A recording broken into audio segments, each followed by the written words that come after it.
Back with another banger, guys. What's going on? How's everybody feeling? Are you ready for?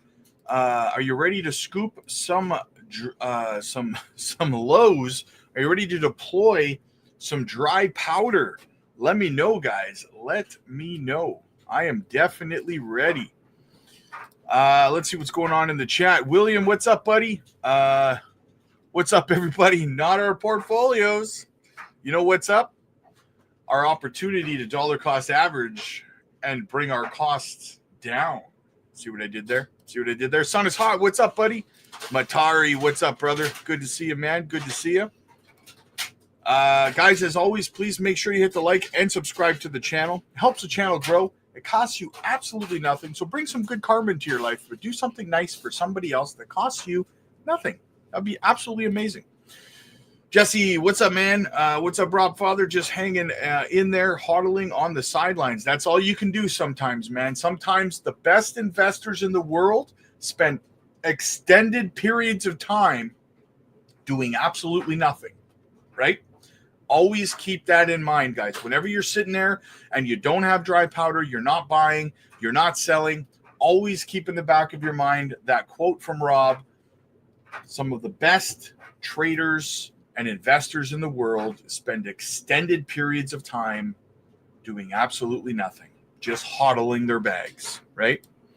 3K Sports, what's up, man? Hello, Rob and community from the rainy North Florida. I'd rather have that rain than this snow, brother. I'll tell you that much, man. Brian, what's up, man? What's good? How's it going? It's going good, man. It's going good. I feel good today. I feel good. I'm pretty excited today. I don't quite know why, but I'm feeling excited. Biker Dudes, what's up, man? Biker Dudes from Mars. Is that a playoff of Biker Mice from Mars? It's a cartoon I grew up on. Just getting into JASMY. Anyone have a Spark Note version of what to expect? Moonshots, brother. Moonshots. If you're just new to JASMY, my friend, I will tell you, you have found the largest JASMY-centric YouTube channel there is. So hang on tight. You're going to be flooded with a lot of updates and a lot of information. This is the only JASMY channel on YouTube with JASMY ambassadors and so on and so forth. So you're definitely in the right place. No push-ups for me. I am JASMY. We're all JASMY. Aaron, what's up, buddy? Good afternoon, my friend. Kat, where have you been? Where have you been? Shay Boy, what's up, buddy? Where have you been too, man? Looking forward to this bull cycle with this community. Thanks for all you do. Keep it going. Hey, no problem, brother. I got you, man. I got you. Leo, hey, Robin fam, let JASMY be JASMY. It will melt faces. Yes. Bruno, what's up, buddy? Hey, Rob. Do huge pump and dumps normally happen in the middle of the night? They can. Yeah, they can. It's not uncommon for sure, because you have to remember that the middle of the night for us is the middle of the day for the East, right? So it's always the middle of the day somewhere, brother. Right? Dumb Money, what's up, buddy? Feed us the valuable information. I get the fries that'll cross your eyes, brother. Elizabeth, where have you been? I'm taking attendance. I am taking attendance. Elizabeth, you have been tardy. What's going on? Lily, what is going down, dear? Good to see you. Ty, afternoon. Big sell-off today, but XRP is holding incredibly strong. Is it? Is XRP holding strong? Let me have a look. See. Pretty much everything is red. Pretty much everything. But XRP is only down 3.9%. Yeah, it's not doing too bad. It's actually up 0.4% on the week. So, yeah, I agree with you. XRP is one of the very few projects that are up on the week. You are correct, brother. H. Barbarina in the house. What's going on, man? Dumb Money. Do you think Miria will drop any lower? I hope so. Because right now we're sitting at 201687, man, and I am taking advantage. Believe you me, brother. Rod, what's up, buddy? It's all good. Sun is hot. I'm joining the Patreon this afternoon, after this stream or tomorrow. Either way, you'll see me over there between now and tomorrow. I'm looking forward to it, brother. When you get there, after the evening live streams, make sure you pay attention to the chat over there, because we do a group video call every evening over there after the evening live stream on YouTube. So make sure you check that out. If you can't make it, we record them and I post them over on the Patreon so you can rewatch them. They're really, really popular, man. They're really popular. Everybody loves to be able to see each other and talk to each other and hear each other and all that stuff. And we talk all things crypto. And so it's really great, man. I think you're going to love it for sure, man. I think you're going to love it. Right. Thanks, Rob. I have subscribed and look forward to learning from the community. Hey, man, it's awesome to have you, brother. It is awesome to have you. Thank you for being here. Big Watch Dude, what's up, brother? Green Tea, what's up, man? When I woke from home, I got the live stream running on the big screen. Nice. I'm on the big screen, y'all. I'm on the big screen. Moving up in the world. Cat's been hiding. I'm skint. It's good to have you here, Cat. It's good to have you here. Balaclava man, markets look great. Just grabbed another 260K Swift. That is epic, man. Epic. I'm excited for you, man. That is a nice bag to add to your stash. Awesome, man. Awesome. I'm in a great mood today, guys. I'm in a great mood. Bruce bought some playoff dip. Keep the dip coming. Yes. Exactly. That's the good attitude to have, man. Dado, what's up, man? Just remember, JASMY family, we're pre-rich. Yes, we are not broke. We're pre-rich. Exactly. Another local evening. Is Turbo a good scoop right now? Let's have a look at Turbo. What price is Turbo right now? Oh, yeah. Oh, yeah. Are you kidding me? 2072. Turbo is it's a fire sale, baby. Absolutely, Turbo is a good pickup at that price. Absolutely. Parabolic DCA is the way. We are ready for the parabolic phase and to make life-changing wealth. Well, to be fair, and we're going to get into the Bitcoin chart, I have been telling you guys for about 3 weeks now that we are going to be coming down to that 85 to 88K level, right? I'll show you here. Okay. Now, I told you guys that if we don't hold, I say if we keep testing $82,000 or $92,000 right here, if we keep testing this level like we have been, every time we touch it, it gets weaker, right?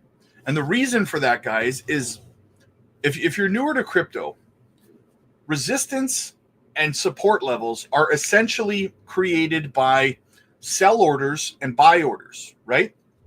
So what happens is people have preset sell orders and preset buy orders for when the price reaches a certain level, okay? So at 92K for a while now, there's been a very, very big abundance of buy orders. So whenever it hits 92K, it bounces back to the upside because more Bitcoin gets bought up. So it brings the price back up, right? And the same thing is true for resistance levels. There's a big there's an abundance of sell orders there. So when we hit resistance and we reject off of it like this, that's because a lot of orders got filled to sell Bitcoin, and the selling pressure pushes the price of Bitcoin down, right? So the thing is, the more and more you hit, so right here we have a support level at around $92,000. And the reason for that is there's a whole lot of buy orders there. So we keep bouncing off it to the upside. The problem is every time you hit it, more and more of those buy orders get filled. And eventually, if you keep hitting it, there's more sell orders, selling pressure than there is buy orders to make it bounce back up. So then it collapses to the downside. And the same is true for resistance levels. The more you hit those resistance levels, the more of those sell orders fill and the weaker and weaker it gets. And eventually the buy orders outnumber the sell orders and we break to the upside, right? So in saying that, we have been hitting $92,000 way too much. And this sell wall, or sorry, this buy wall is getting weaker and weaker and weaker, right? So eventually what's going to happen is we already did. We fell below. We fell down to $89,000 this morning or late last night, right? Which tells me that those those buy orders are almost filled, right? So, and again, I've been telling you guys, we're going to come down into this level between 85 and 88K. So, and we almost did already, right? Now, keep in mind when I tell you this, it doesn't mean when we come down here, it doesn't mean that we have to spend a whole bunch of time here, right? It doesn't mean we have to spend weeks or months here, but we do have to come down to this level. It seems inevitable at this point, right? And I've been telling you guys to keep an eye on it for about three and a half weeks now, to have dry powder on the side. And the thing is, I get some people in the comment section of videos and they're all salty and angry, like, I don't have any dry powder. Okay, but I've been telling you for 3 weeks to save up some dry powder. So don't get mad at me.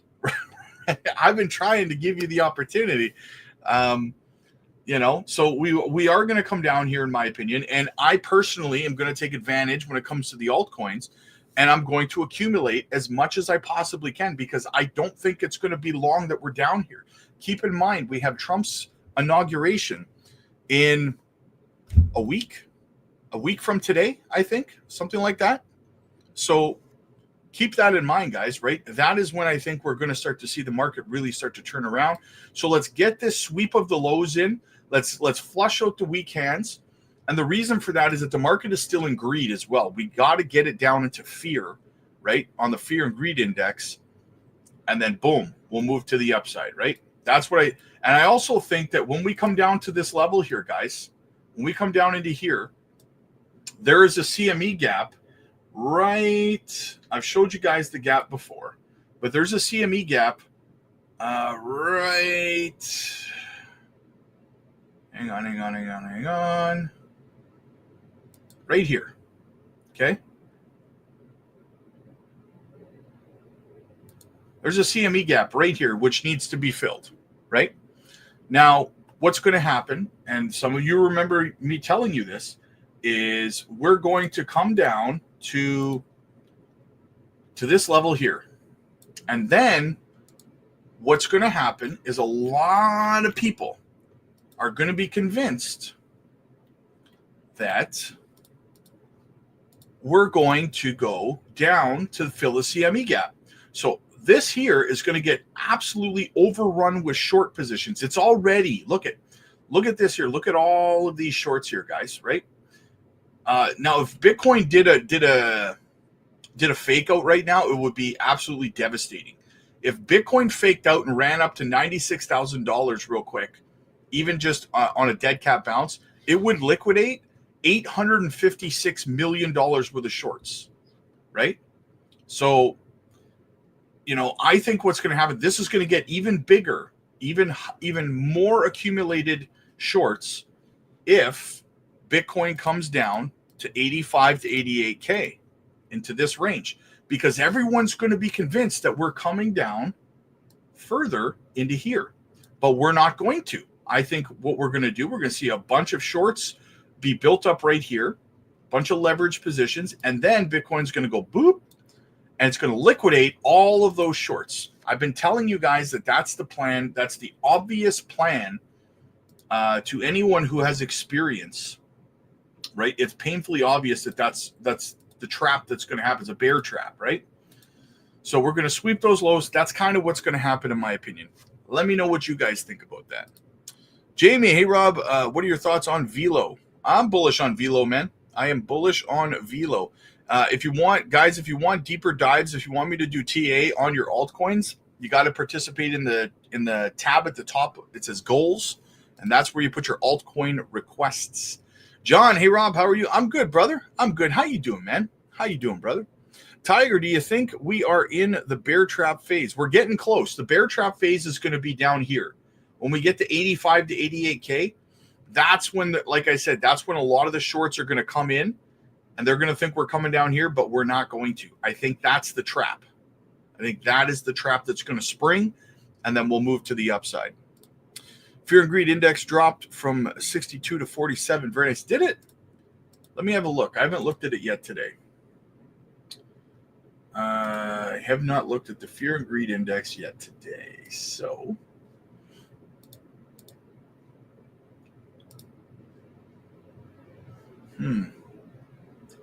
I still see. What do we got here? What's this one say? Still shows me 61, man. I still see 61. Maybe it just hasn't been updated yet, but I'm still showing a 61 for now.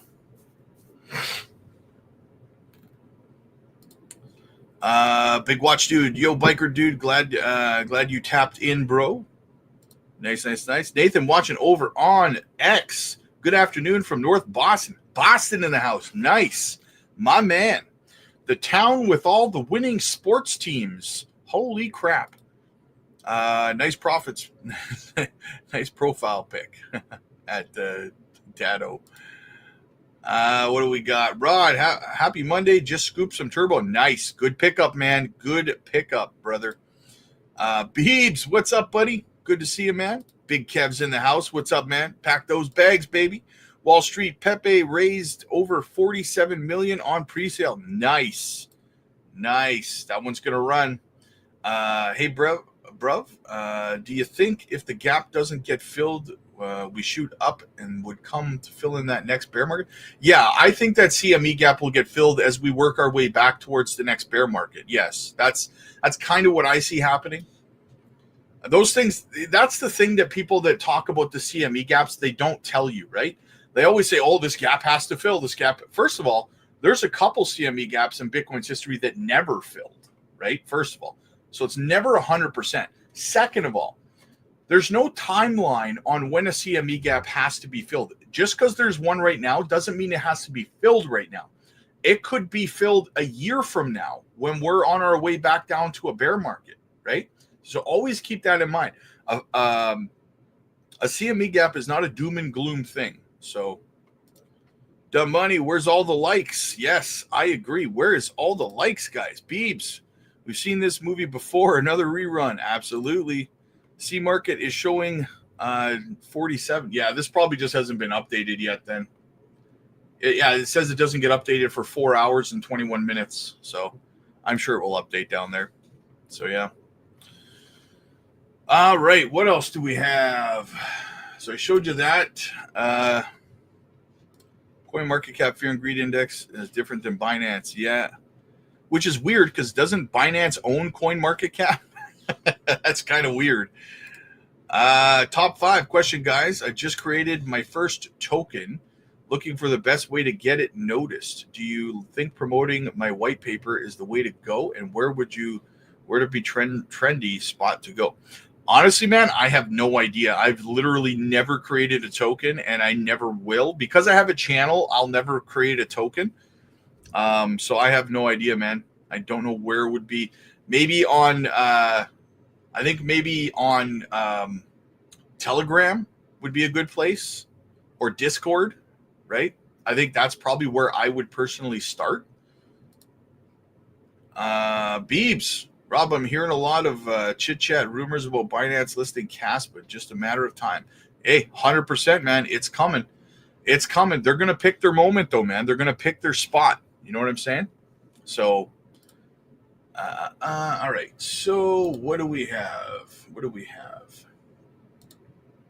Got a couple of videos here about XCN, courtesy of member of the channel, member of the community, Jetpack. So shout out to Jetpack, guys. This is he brought this together. He sent this to me. So check it out. XCN tokens is one of the many different types of cryptocurrencies available and can bring about a significant change in the cryptocurrency field by establishing a new status quo for the conduct of financial transactions. Institutions that rely on consistency, such as Visa and NASDAQ, might put even more of their financial weight behind XCN to support the transactions they conduct on blockchains if the predictions regarding the low-risk investment potential of XCN prove to be accurate. If the collaborations that chain has formed with these businesses are thriving on a significant scale, people worldwide will take note. As more of the world's leading government bodies and powerful institutions begin to recognize cryptocurrency as a viable means of exchange, financial transactions may become significantly more focused on the blockchains due to their reliability and capacity to track every bit of information that travels through them. Let's conclude our video. During this period, when the market is experiencing a downward trend, many investors are taking advantage of XCN being predicted to be a low-risk investment. The chain has formed some inspiring collaborations with various groups, which help establish XCN as a coin worth keeping an eye on. If XCN's partners are thriving due to their blockchain efforts, the world of financial transactions may place a greater emphasis on blockchain operations, and Chain may become one of the essential players in this space. God, you know, the hard part, guys, honestly, and I have a video coming out later today about this, the hard part is deciding what to buy when you have blood in the streets like this. There's so many good projects. And if you're like me, you're holding at least 7 or 8 really, really top projects in your portfolio, right? And it's really hard to determine which one you should be buying, right? I'm going to talk about that a little bit later today, so make sure you guys are here for that. But it's aggravating because you just want to buy everything, right? Like you really, really do. We got another one from Jetpack as well. Again, guys, shout out to Jetpack, community member. Let's talk about XCN and what XCN actually is and why is it a really good investment. XCN technology designed to support enterprises launching their own blockchain networks and connecting more established networks. The substantial price really dropped about 95% during the crash when it reached its all-time high at 18 cents. Currently, right now, XCN is trading at 3 zeros. It's 0, 0, 0, and I'm going to pull up the final, but it is currently now 0.00078. I have about 706,000 XCNs. Close to $1 million. Now I've roughly put in about roughly $546. I think it's a great investment. I think when the next bull run has the opportunity to go back to its all-time high of 18 cents, but it could even reach heights of 30 cents. Now, here's the thing with XCN. 30 cents, and baby. Some of the things it's also around. It's currently it can be also a part of what they call a DeFi. DeFi, which allows people to borrow crypto, and have an opportunity to stake their claim in a higher bull market. In other words, they're able to use DeFi lending protocols. Now, is there some type of issues concerning DeFi? I know with all the regulatory scrutiny and from the SEC and Gary Gensler, it could be a problem with DeFi because DeFi is trying to replace the banks. It's trying to replace the banks when it comes to crypto and all that, which allows you to borrow crypto. The thing about it is when you replace banks, you're actually, you get into the depths with the government. That's a conversation we talk about in depth. It seems like on a regular basis in our group video calls over on the Patreon, guys, is how DeFi is going to be replacing banks and the reasons why banks hate crypto so much. And that's something that they don't want. They don't want crypto to replace the big banks. That's why they're trying to come up with their own Fed Now coin, in which it's equivalent to the dollar.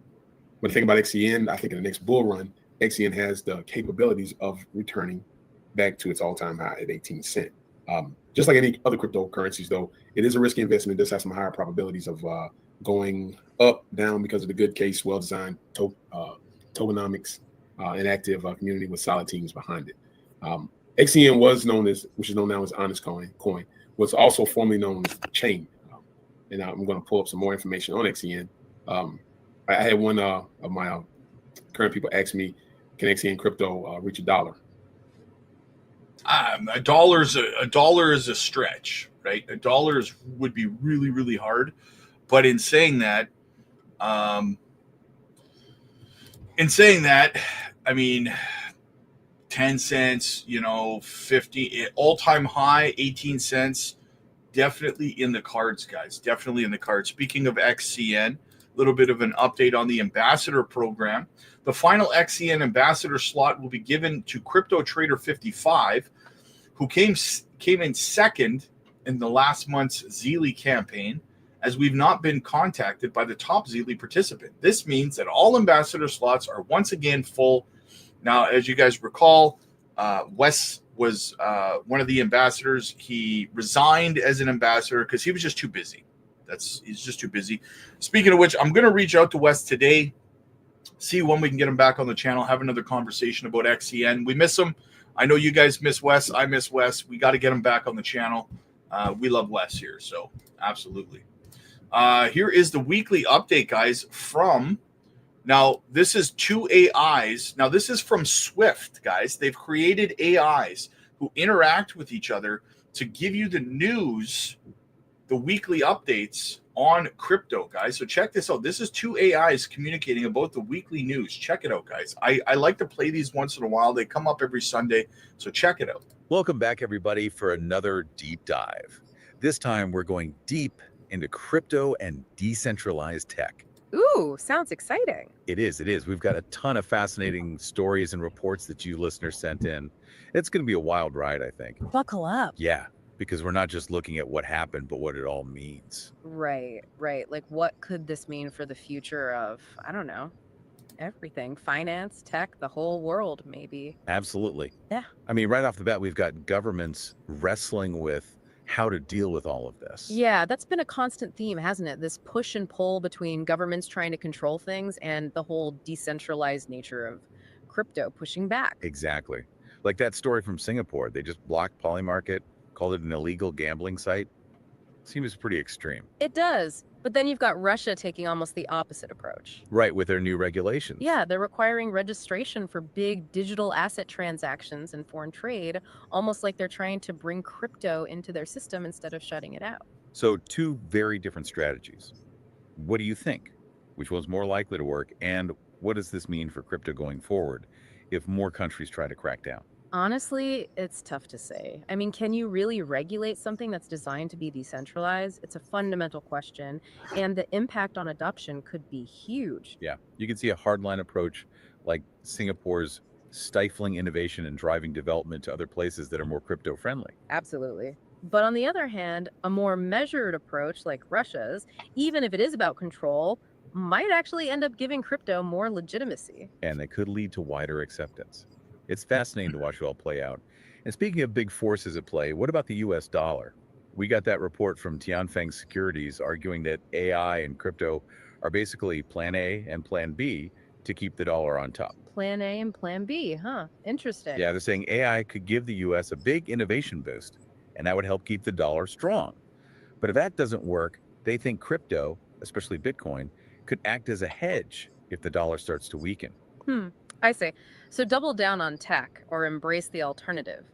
Bold strategy. It is. But is it realistic? I mean, is it really possible that Bitcoin could step in if the dollar falters? It's definitely a thought-provoking idea, and it brings up another important factor: energy. Ah, yes. The Tianfeng report emphasized that energy efficiency is going to be key, right, for the economy and ultimately for any currency to stay dominant. Exactly. You can't separate those things anymore. Which brings us to El Salvador. They made Bitcoin legal tender, and now we're seeing companies like Rumble partnering with them. Rumble, the video platform. Interesting. Yep, they're going to provide cloud services to the Salvadoran government. It makes you wonder if this is just the beginning. It does. Could this be a model for other companies or even other countries? What if more governments start looking to El Salvador and thinking, hey, maybe we should integrate Bitcoin too? Right, what if? It's definitely something to keep an eye on. So we've got governments figuring out what to do. The dollar's future may be hanging in the balance. It's some pretty big picture stuff. But what does it all mean for regular people? Yeah, let's zoom in a bit. How are these global trends playing out on an individual level? Well, for some people, it's not pretty. We've got those FTX creditors who might not get repaid until 2025. That's got to be tough. It is. It really highlights the risks involved in this market. It's still early days and things are moving fast. Absolutely. It's a reminder that while there are big potential rewards, there are also big potential downsides. People need to be careful. I think it underscores the need for greater consumer protection as crypto matures. Stories like the FTX situation highlight the human cost of market volatility. Totally. It really is a double-edged sword. I mean, then you have stories like that investor who just bought millions of Swarms tokens. Millions. Wow. Yeah, some people are making a killing, but it's a high-stakes game. It really is. High risk, high reward. It's a mixed bag for people trying to navigate this space. For sure. And we can't forget about the people getting taken advantage of, like that case with the New York Attorney General recovering crypto from work-from-home scammers. Oof, yeah. There are always going to be people trying to exploit others, especially in a market this new and exciting. It's like the Wild West out there. It is a bit like the Wild West, isn't it? Yeah. But even in the Wild West, people formed communities to support each other and work towards common goals. And that brings us to what I find so inspiring about the crypto world, the power of community. Absolutely. There's a real spirit of collaboration. And we see that in the story about the BioProtocol founder who donated $690,000 to the big pharma community. Wait, $690,000. That's amazing. And not even as an investment, just a straight up donation. That's right, just to help them develop AI agents. It's pure community support, people coming together to build something new. It's incredibly inspiring. What do you think about the potential of AI and blockchain working together long term? No, that's a big question. We started this deep dive talking about the future of finance and tech, but it feels like we're talking about the future of everything. It does, doesn't it? It's all connected. It really is. And these technologies are so intertwined with our lives that it's hard to even imagine what the world will look like as they continue to evolve. I mean, it makes you think, right? All this stuff, it's not just about the tech itself. It's not, no. It's about the ideas. Yeah. Decentralization, individual empowerment.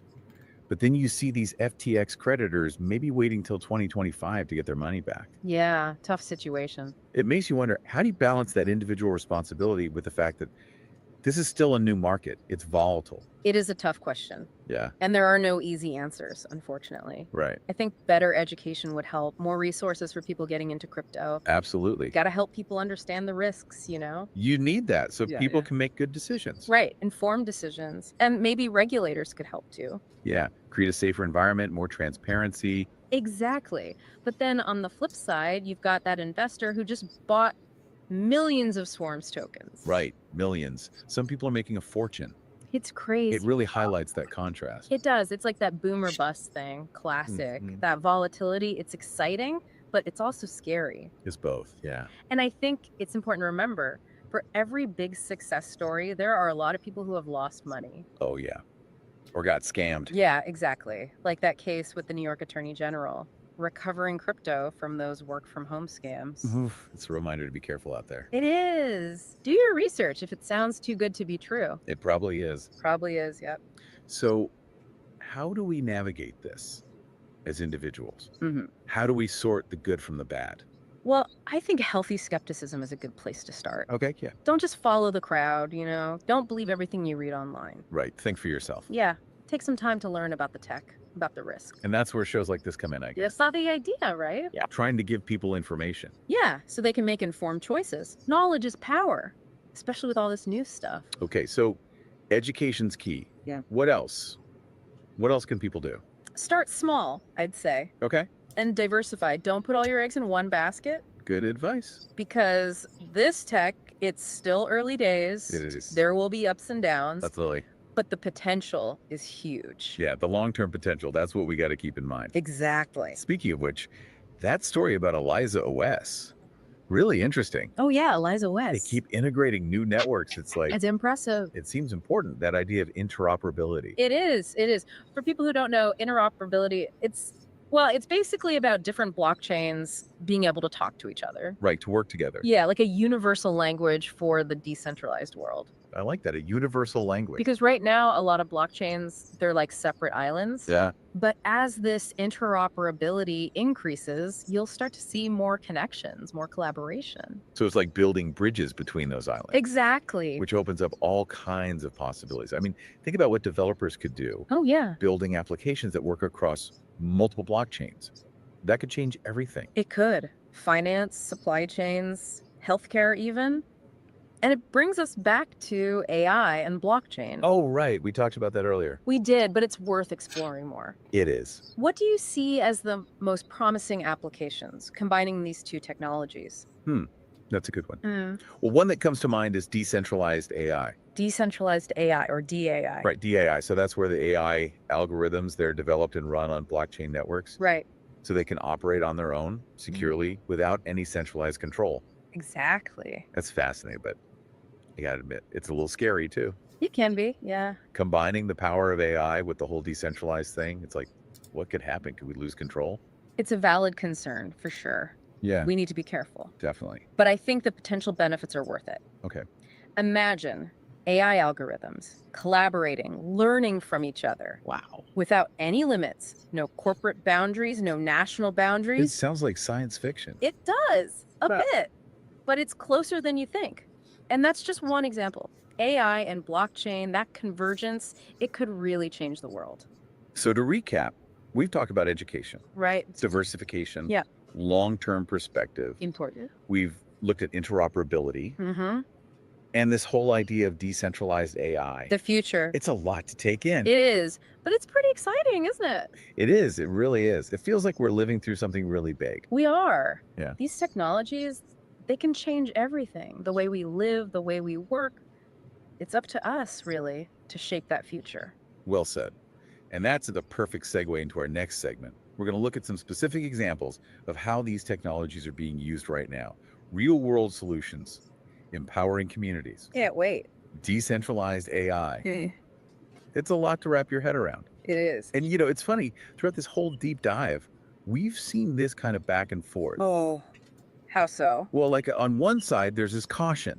You know, Yeah, I see it. governments trying to rein in crypto, Right. people losing money to scams, the whole what if AI goes wrong thing. Right. Potential downside. But then there's this other side, this amazing optimism. Definitely. All these communities coming together, incredible innovations happening, this feeling that this tech could actually make the world better. Yeah, it's like two sides of the same coin. Exactly. Like we're on the verge of something massive, but we don't know if it's going to be amazing or terrifying. It's a powerful moment in history, that's for sure. It is. And it reminds me of that story we talked about, the Bioprotocol founder donating all that money. Yeah, $690,000, a huge donation. Well, it just shows you the good that can come out of this space, this generosity, the collaboration. It's really inspiring. People supporting each other, building new things together. It's so different from like the traditional financial world.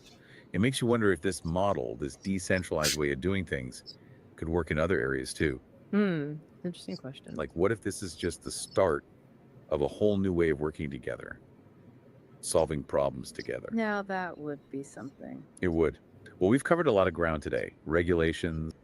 So the reason I show you that, guys, is because not only to have an education in terms of the weekly updates and everything that's going on, but also that is Bridger's AI. Now, Bridger's AI is actually Swift coin, right? So Swift, it's me showing you that Swift is far more than just a swap, right? They're doing a lot of impressive things over there, guys. That is why people like myself and Jetpack are so bullish on Swift. The potential for this project, the ROI potential for this project as well, is off the charts, in my opinion. So let's have a look at this, guys. Metal Lawman says, I never understood Jamie Dimon's Bitcoin is a Ponzi scheme take. Imagine if Ponzi King Bernie Madoff had put all of his transactions on a public blockchain for the world to see. Madoff's Ponzi scheme would have been exposed instantly. Bitcoin is on a public blockchain, and there's no guy in the middle distributing dividends to early investors from the funds deposited by later investors. The classic definition of a Ponzi scheme. What's fascinating is that Jamie Dimon knows how Ponzi schemes work. So I wonder why he would keep calling Bitcoin a Ponzi scheme. And to piggyback off of that, guys, and this is I'm connecting some dots here for you, so stay with me. From Bitcoin Archive, just in it, Jamie Dimon says Bitcoin has no intrinsic value. You own your own bank ignoring you, Jamie. Your opinion has zero value. JP Morgan says Bitcoin is becoming a structurally important part of the portfolio. JP Morgan becomes authorized participants, and so basically, Jamie Dimon has been bashing, calling it a pet rock, saying it has no intrinsic value, right? And I played this yesterday, but I'm going to play it for you guys again. Listen to this. So at the same time that Jamie Dimon is doing and saying all of this stuff publicly, watch this. This is JP Morgan's manipulation tactics.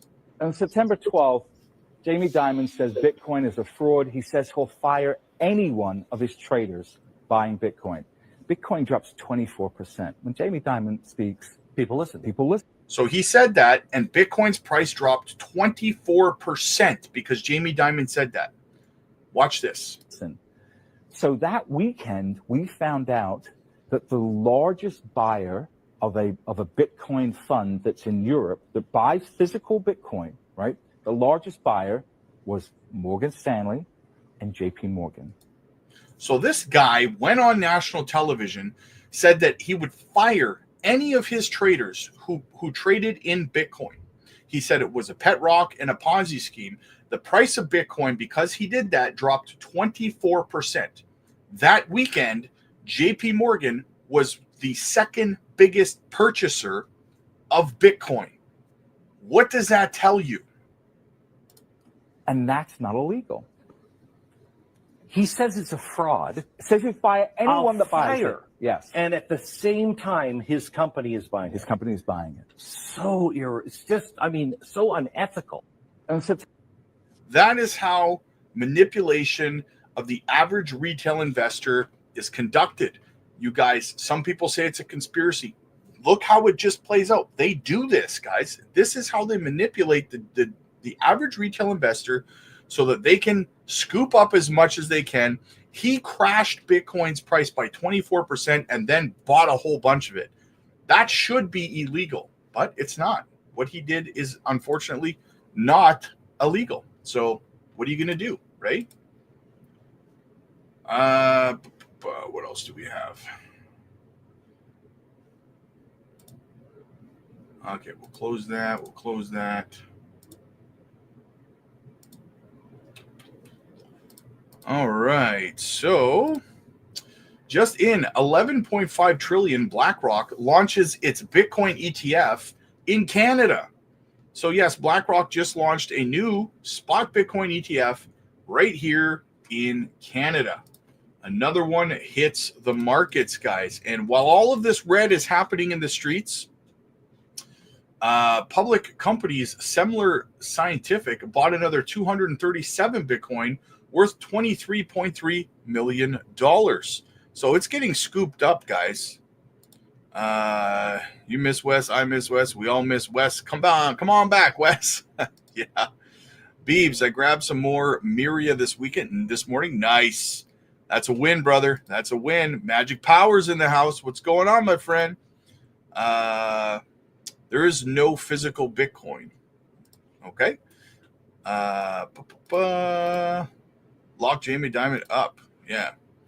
You ate trying to manipulate prospective investors right now, just the opposite way. Ombre, I ate trying to manipulate. I'm trying to manipulate people. Do you know what the news is? Do you know what updates are, my friend? You know what? Because I'm in such a good mood and I'm not going to let someone stupid ruin my day, you, my friend, are on timeout for 24 hours because you're being stupid. So there you go. Enjoy your quiet time, my friend. What do we got? That's how these crooks make millions. Yes, exactly. Yeah. Dumbass hombre thinks that I'm manipulating the market like JP Morgan, like Jamie Dimon. Yes, I have that scale. I have that scale of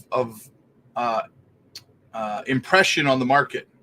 One of the stupidest things I've heard. Well, that's got to be the stupidest thing I've heard so far today.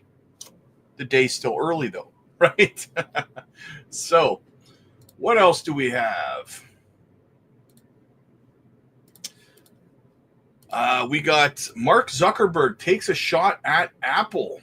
A lot of other companies in the world that would be able to build like a very good earbud, but it just Apple has a specific protocol that they've built into the iPhone that allows AirPods to basically connect to it, and it's just much more seamless because they've enabled that, but they don't let anyone else use the protocol. If they did, there would probably be much better competitors to AirPods out there. And whenever you push on this, they get super touchy, and they basically wrap their defense of it in, well, if we let other companies plug into our thing, then that would violate people's privacy and security. It's like, no, just do a better job designing the protocol. That was Meta CEO Mark Zuckerberg on the Joe Rogan podcast on Friday, taking a shot at rival Apple. Joining us right now is Gene Munster. He is Deepwater Asset Management managing partner. And Gene, you own shares of Apple. What did you think of what Mark Zuckerberg had to say? You think there are any implications over the longer term for Apple as a result? I don't, Becky. I mean, this is bad blood between the companies. Zuckerberg has been on this tirade against Apple for a long time.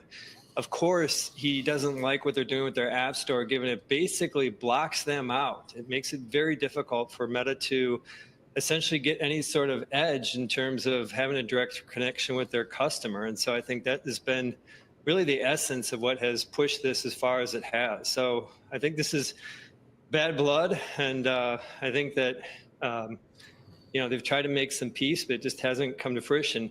At the end of the day, they have services, watch, AirPods. It's 30% of their business. They have stalled in terms of like Vision Pro, car, so that has not taken off. But at the most basic level, Becky, I think this is just two companies that don't see eye to eye. And the fundamental reason is because Meta feels that Apple has control of its destiny, and Zuckerberg does not like that. Is it anti-competitive behavior that rises to a regulatory oversight level? I don't think so. I mean, this has been part of the conversation of regulation, Apple, the App Store, how they operate that. Can you have independent app stores and the steering? So all that's related to, how this Zuckerberg's commentary has kind of played out. But at the end of the day is that Apple has been leaning back. Zuckerberg said it in that prepared comment there, is that Apple leans back on the fact that they ultimately need to have this kind of oversight because of security and just a cleaner app store. And I think that that has stood up on the regulatory front. And so I would be really surprised to see any sort of substance changes to the policies. I don't think that there's going to be anything that's going to be elevated against the App Store in the next several years. Gene, last week was a pretty rough week for the tech stocks. You were looking at the NASDAQ pulling back more than 2.25% just on the week alone. You're now talking about down more than 5% from the all-time highs. And there are a lot of people wondering what 2025 is going to bring. You think there are two huge things that are happening this week for tech. The first one kind of caught my attention. The CPI numbers tomorrow are incredibly important, you think. You want to explain that, why CPI can have such a big impact on tech stocks? It's the relationship between interest rates and risk. And of course, if rates stay up higher for longer or become elevated, it makes it less attractive for investors to go into riskier assets like owning stocks. And so I think that relationship, we saw it, of course, play out in a really big way when rates were going up a couple of years ago.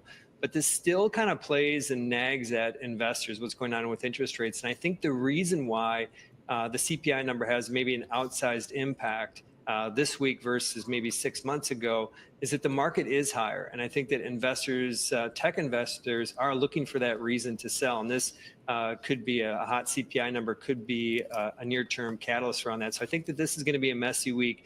There's a little bit of a counterbalance to this week, too, because TSM, who's already given their December revenue numbers, but they're going to be reporting on Thursday, giving outlook for this year.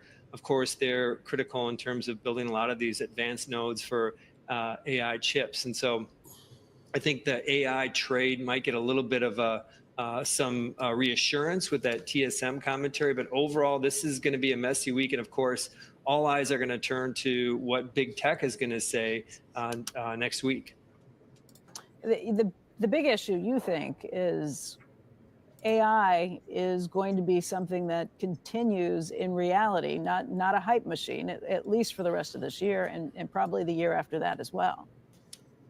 Undoubtedly. And I just want to kind of put some quick parameters around that. For most people, AI is just a buzzword. The daily active users of ChatGPT is about 150 million, 2.5 billion when it comes to Google. And so this is still relatively small. So I think it is an undeniable truth that the substance of AI will exceed the hype.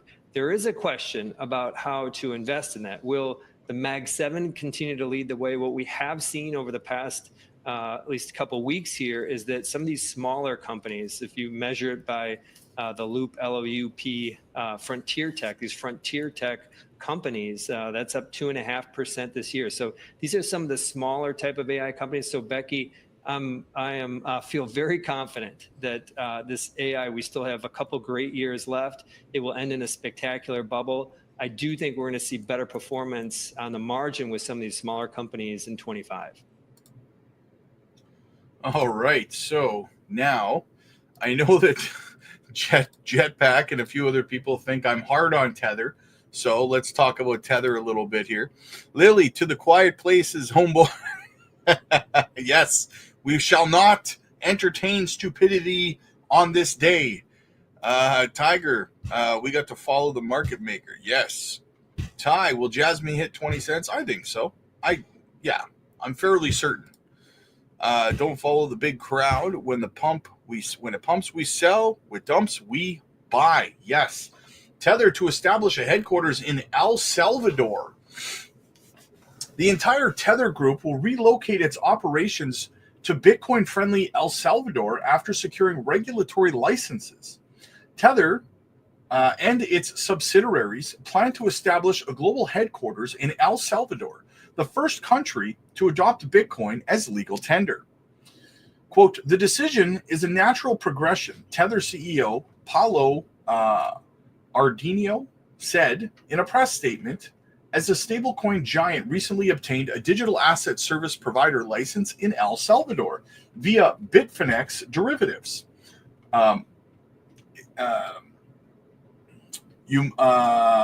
He emphasized that relocating to El Salvador will enable the company to enhance its focus on emerging markets and expand crypto facilities for a broader investor base. Bitfinex, Tether's parent company, is currently based in Hong Kong and registered in the British Virgin Islands. However, this marks the first time that Tether's issuer USDT will be formally have former headquarters in a specific location. Tether is the largest stablecoin issuer in crypto, the USDT commanding $137 billion in market cap. USDT's valuations previous hit $140 billion last December, an all-time high for the stablecoin leader. Also, the firm hinted that artificial intelligence focused plans in 2025. So they also are bringing in an AI aspect to their progression. So there's some bullish news on Tether, just because some people feel I'm a little bit hard on Tether. So Battleclub Man says, like and sub to the most genuine crypto channel out there, guys. Yes, absolutely, brother. Absolutely. Thanks for doing God's work, Rob, in crypto. God's work in crypto, Rob. You keep it real. Hey, thank you so much, man. Thank you so much. God works through all of us, my friend. He works through all of us. All right. So here we go, guys. Now, listen, I have another video coming up. It's an update on a trade opportunity that I gave out to the Patreon members a few days ago. So I'm going to do an update video on that for you guys over on the Patreon, guys. So stay tuned for that. Should be coming out probably within the hour. Blockchain future pumps or dumps on January 20th. What's your take? Well, I think that we'll pump because it's not going to be a buy the rumor, sell the news event because no one's buying the rumor. So no one's going to be selling the news. So I think we dump before that. We chop, we go down, we chop, and then we start to pump at or just after the inauguration. But here's the caveat to that, though. Some people might be waiting until the 27th because Jerome Powell will be speaking. The FOMC meeting, I believe, is on the 27th. And people are going to want to see how Powell reacts and what he says on that date. So what I would say is I would expect that Powell will change his tune a little bit and probably be neutral because there's a new administration in office after or before he has his speech, right? So I think a lot of people are going to wait to see what he says on the 27th before we really start to see things take off, right? People are kind of in hurry up and wait mode right now. So El Salvador, of all places, that's definitely a red flag in narco country. Yeah, but they're like the most bullish country. They were like the first bullish country on crypto, though. So you got to give them that.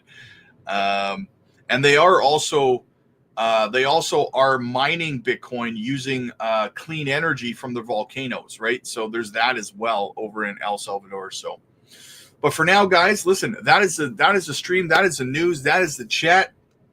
Guys, make sure you're getting over to the Patreon. If you're new, join our group video calls. They're absolutely amazing. They're so popular. Get in there. You can see and hear the rest of the community. You can ask all your questions when you're hearing negative news or you're feeling emotional. You don't know what to do. You don't know up from down, left from right. Get over to our group Zoom calls over on the Patreon, and you can ask all the questions, get all the reassurances that you need. You can schedule one-on-one coaching AMAs with me personally. You can participate in a lot of passive income opportunities.